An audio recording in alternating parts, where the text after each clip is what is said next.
প্রিয় দর্শক এবং শ্রোতা, আপনাদের সবাইকে আমন্ত্রণ জানাচ্ছি দুর্বার তারুণ্যে। দুর্বার তারুণ্য বিষয়টা আমি প্রথমে একটু পরিষ্কার করছি। ইউএসএআইডির অবিরোধ রোড টু টলারেন্স প্রোগ্রামের আওতায় সবাই ভিন্ন একসাথে অনন্য ক্যাম্পেইনটি বাস্তবায়ন করছে আউটবক্স লিমিটেড, এবং সেটিরই একটি রেডিও অনুষ্ঠান বা রেডিও প্রোগ্রাম হচ্ছে দুর্বার তারুণ্য। এবং দুর্বার তারুণ্যের আজকে প্রথম এপিসোড, এবং প্রথম এপিসোডে আমরা যে বিষয়টি নিয়ে কথা বলবো সেটা হচ্ছে মাদকাসক্ত এবং কিশোর অপরাধ।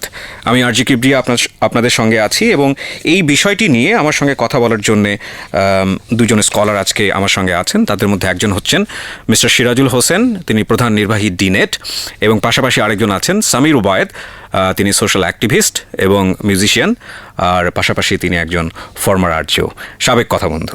আচ্ছা, আমার ডিপার্টমেন্টের বলা চলে।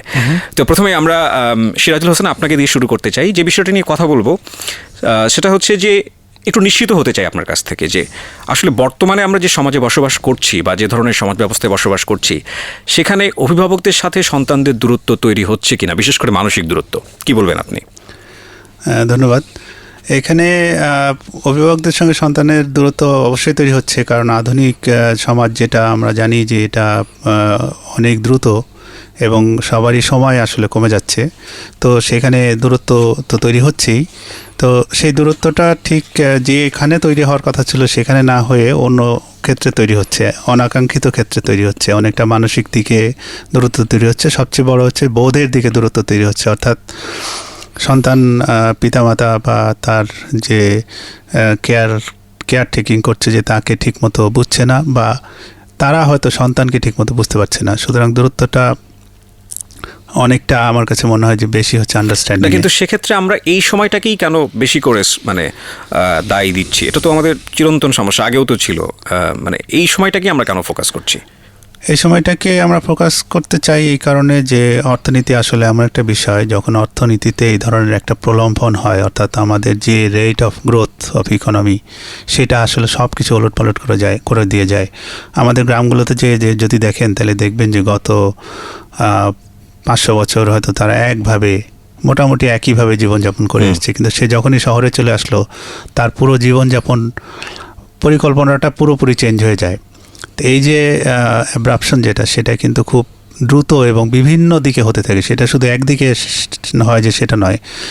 সে যে সোসাইটির সঙ্গে কানেক্টেড ছিল, সে যে মতবাদের অনুসারী ছিল, সে যে ভ্যালুসগুলো বিশ্বাস করতো, সব কিছুই কিন্তু চুরমার হয়ে যাচ্ছে এই অর্থনৈতিক পরিবর্তনের জন্য। এবং এটা সারা দুনিয়াতে সব জায়গাতেই যেখানে অর্থনৈতিক পরিবর্তনটা এত র্যাপিড হয় সেখানেই কিন্তু এই ক্রাইসিসগুলো সবচেয়ে প্রকট হিসাবে দেখা দেয়।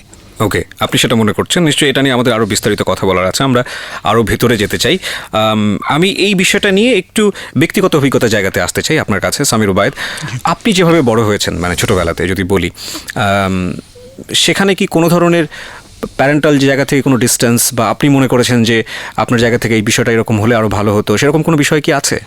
প্যারেন্টাল জায়গা থেকে আমার চাইল্ডহুড বলবো যে একেবারে মুভির মতো পারফেক্ট একটা চাইল্ডহুড ছিল। 4 জন, আমার একজন বড় ভাই আছে। কিন্তু একটা ডিফারেন্স হলো গিয়ে যে আমার বাবা একটা পলিটিক্যাল কারণে, একটা পলিটিক্যাল অ্যাসাসিনেশনে আমি যখন 9 বছর বয়সে তখন মারা যান উনি। সো তখন থেকে যে ডিফারেন্সগুলো আসা শুরু করে। আমার ভাই আমার থেকে 3 বছরের বড় বয়সে, কিন্তু সে যে রোলটা প্লে করা শুরু করে, সে আমার বাবার বিজনেস, আমার মাকে সাপোর্ট করা শুরু করে ওই 12 বছর বয়স থেকে। ওকে।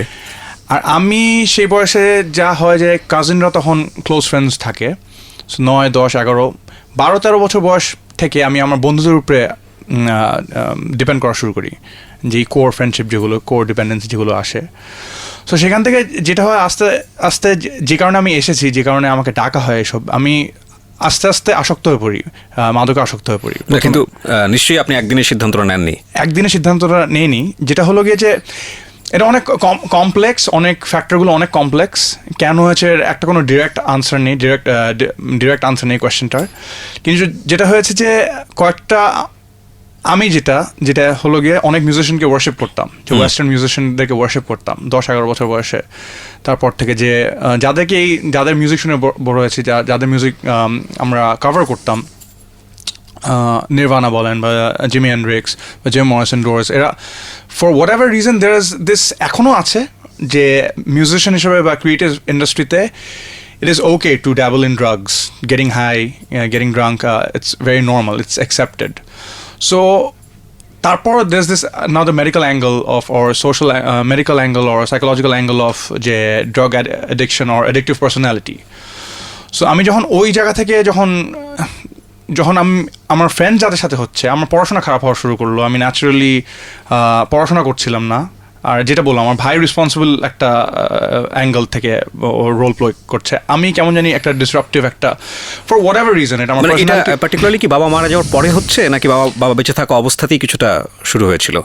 আমি কোনো সময় মনোযোগী খুব একটা এরকম ব্রাইট স্টুডেন্ট ছিলাম না, বাট বাবা মারা যাওয়ার পর থেকে মা যেমন উনি শিক্ষিকা ছিলেন তখন, তারপর ওনার কমপ্লিটলি বাবার বিজনেস দেখতে হলো।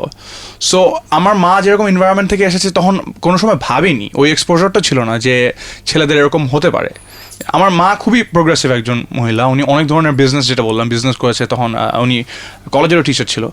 কিন্তু আমার যেটা হলো যে আমি এক্সপেরিমেন্ট করতে whatever school, the reason I mention যে কেন মিউজিশিয়ানদের কথা বলছি, at that age and even ওইটার পর থেকেও I wanted to do everything that was cool in my head.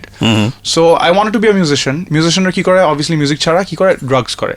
Okay. That's one of the first things that I picked up even before I picked up an instrument. Okay. I mean the first information that got through to me was musician হতে হলে and it's allowed in the lifestyle. কোন ক্লাসে পড়ছেন তখন আপনি? এই ইনফরমেশনটা ধরেন আমার ক্লাস 5-এ পড়ি, তখন আমি ড্রাগসে যাইনি। আমি ফার্স্ট তখন সিগারেট খাওয়া শুরু করেছি just because I wanted to be an adult. This is what adults do. 11 বছর বয়সে। কিন্তু আপনার তো ভালো মন্দ বোঝার কিছুটা হলেও ওই বয়সটাতে হয়েছে যে সিগারেট আমি যদি খাই সেটা খারাপ কিছু একটা, এটা নিশ্চয়ই ফ্যামিলি এডুকেশন থেকে ছিল। ডেফিনেটলি সিগারেট খাওয়াটা যে খারাপ এটা তো ফ্যামিলিতে কেউ জানতো না, লুকিয়ে লুকিয়ে খেতাম। সো ওইখানের মধ্যে একটা থ্রিল সিকিং একটা বিহেভিয়ার, একটা থ্রিল সিকিংটা পার্সোনালিটির মধ্যে ছিল, যেটা পরে কিনা ড্রাগসের বেলায় এসে আরও তখন এক্সপ্লোর করে, যখন এই থ্রিল সিকিং যে জিনিসটা বললাম যে I always wanted to be a musician. Okay. তারপর এই থ্রিল সিকিং বিহেভিয়ারটা ছিল, I wanted to be an adult. So তখন সিগারেট খাওয়া is the shortcut in my head. একটা 11 বছরের বাচ্চার কাছে। আপনার ফ্রেন্ড সার্কেলে কারা কারা ছিল, সবাই কি এরকম? ফ্রেন্ড সার্কেলে যারা ছিল আমার তখন, it's a very good question, কারণ আমার তখন বেস্ট ফ্রেন্ড যে 11 বছর বয়সে, সে তখন সিগারেট খাচ্ছে, সো ওকে আমার ম্যাচ করতে হবে। আপনাদের দুজনকে আন্তরিকভাবে ধন্যবাদ জানাচ্ছি এরকম চমৎকার একটা অনুষ্ঠানে আসবার জন্য এবং কিছু মূল্যবান মতামত দেবার জন্য, এবং একই সাথে ধন্যবাদ জানাতে চাই যারা এই অনুষ্ঠানটির আয়োজন করেছে তাদেরকে। USAID এর অবিরোধ রোড টু টলারেন্স প্রোগ্রামের আওতায় সবাই ভিন্ন একসাথে অনন্য এই ক্যাম্পেইনটি বাস্তবায়ন করছে আউটবক্স লিমিটেড। এবং এখানে একটু যোগ করব, সেটা হলো যে অবিরোধ road to tolerance programme Bangladesh diversity promote, সহনশীলতা বৃদ্ধি এবং সহিংসতা প্রশমনের জন্য কাজ করছে। সবাই ভিন্ন একসাথে অনন্য ক্যাম্পেইনটি একই সাথে তরুণদের ধর্মীয় সম্প্রীতি, সার্বজনীন বাংলাদেশ এবং তারুণ্য শক্তি বিষয়ে ধারণা প্রদান, সচেতনতা বৃদ্ধি, ইতিবাচক পদক্ষেপে অংশগ্রহণ, উদ্বুদ্ধকরণের মাধ্যমে তাদের কনস্ট্রাকটিভ পজিটিভ থিঙ্কিংয়ের ক্যাপাসিটি ডেভেলপ করছে। নিঃসন্দেহে অসাধারণ আয়োজন। So thank you so much আপনাদেরকে আমাদের এই অনুষ্ঠানে অংশগ্রহণ করবার জন্য। Thank you.